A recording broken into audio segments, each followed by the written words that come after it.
안녕하세요. 이슈 남녀입니다.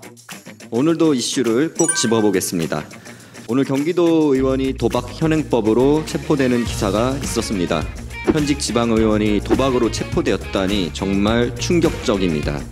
더불어민주당의 현직 경기도 의원이 당원들과 이번 지선에서 당선된 후보자가 쓰던 선거 사무실에서 도박을 하다 경찰에 신고되었다는 기사였는데, 이런 정치권을 볼 때마다 정말 한심스럽네요. 지난번 더불어민주당 부산시 의원이자 이번 지방선거 예비후보로 등록한 구경민 의원이 음주운전으로도 걸렸죠. 네, 이분이 공천을 받아 이번 6일 지방선거에 출마했었습니다.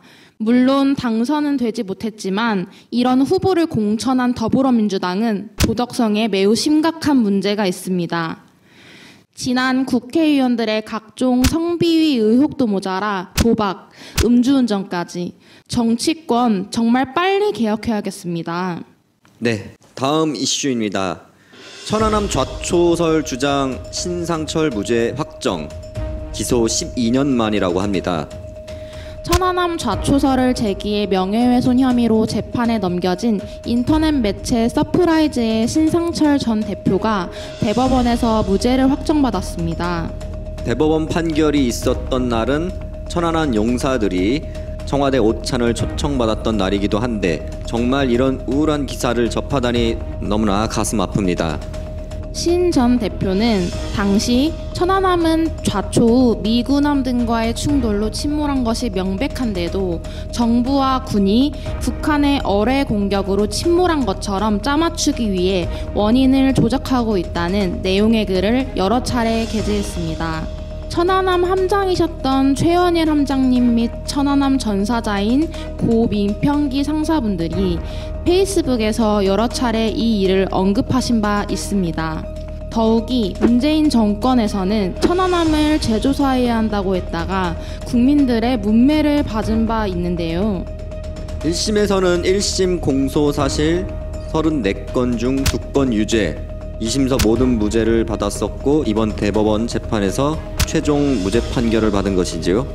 1심 재판부는 천안함 좌초설은 거짓이라고 판단하면서도 신 전 대표의 주장이 정당한 의혹 제기라고 봤습니다.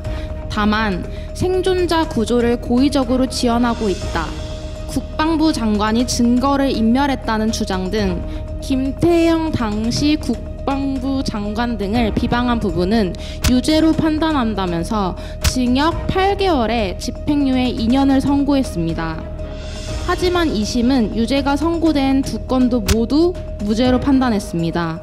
재판부는 피고인은 정부와 해군 당국자들이 의도적으로 실종자 구조 및 선체 인양 작업을 지연했다는 허위 사실을 적시했지만, 피해자가 국가기관이 아닌 공직자 개인으로서 국방부 장관, 해군 참모총장으로 특정됐다고 보기 어렵다고 설명했습니다.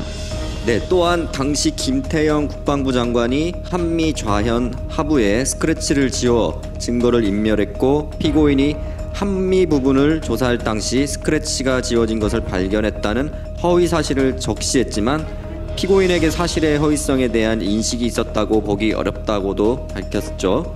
네, 대법원에서의 쟁점은 피해자가 특정되었는지, 신 전 대표에게 허위 인식 및 비방의 목적이 인정되는지 등을 판단하고, 최종 사건을 심리한 대법원은 원심 판결에 비방할 목적, 거짓 또는 허위의 사실 및 피해자 특정 등에 관한 법리를 오해한 잘못이 없다며 상고를 기각하고 2심 무죄가 확정된 것입니다.